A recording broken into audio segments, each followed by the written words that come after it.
పొంగల్ పండుగను అడ్డుపెట్టుకుని ప్రైవేటు బస్సులు ప్రయాణికులను నిలువు దోపిడీ చేస్తున్నాయి.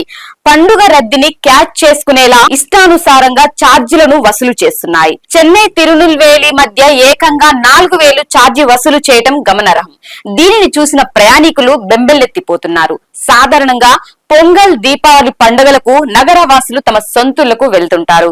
దీంతో ప్రభుత్వ, ప్రైవేటు బస్సులతో పాటు రైళ్లన్నీ రద్దీతో నడుస్తున్నాయి. అయితే ఈ రద్దీ సమయంలో ప్రైవేటు బస్సు యాజమాన్యాలు ఇష్టానుసారంగా ఛార్జీలను వసూలు చేస్తుంటాయి.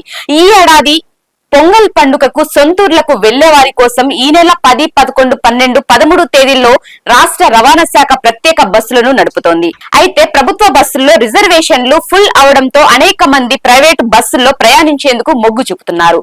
దీన్ని అవకాశంగా తీసుకున్న ప్రైవేటు ట్రావెల్స్ యాజమాన్యులు అధిక మొత్తంలో ఛార్జీ వసూలు చేస్తున్నారు. ఈ నెల 11వ తేదీన చెన్నై నుంచి మదురైకి 3000 వసూలు చేస్తున్నారు. ఏసీ సిట్టింగ్ బస్సుల్లో 3000, ఏసీ స్లీపర్ క్లాస్ బస్సుల్లో 4000 వసూలు చేస్తున్నారు. చెన్నై నుంచి నెల్లైకు 4000, చెన్నై తుత్తూడికి మధ్య ఏసీ సిట్టింగ్ 3000, స్లీపర్ 4000 వసూలు చేస్తున్నారు. తిరుచుకి 2500, తెన్కాశీతో పాటు పలు ప్రాంతాలకు 3000, కోయంబత్తూరు, పొల్లాచి, తిరువూరు ప్రాంతాలకు అయితే ఏకంగా 5000 వరకు వసూలు చేస్తున్నారు. సాధారణ రోజుల్లో కేవలం 1000 నుంచి 1500 మాత్రమే వసూలు చేస్తుండగా ఇప్పుడు మాత్రం రెట్టింపు ఛార్జీలను వసూలు చేస్తుండటంతో ప్రయాణికులు బెంబెలెత్తిపోతున్నారు.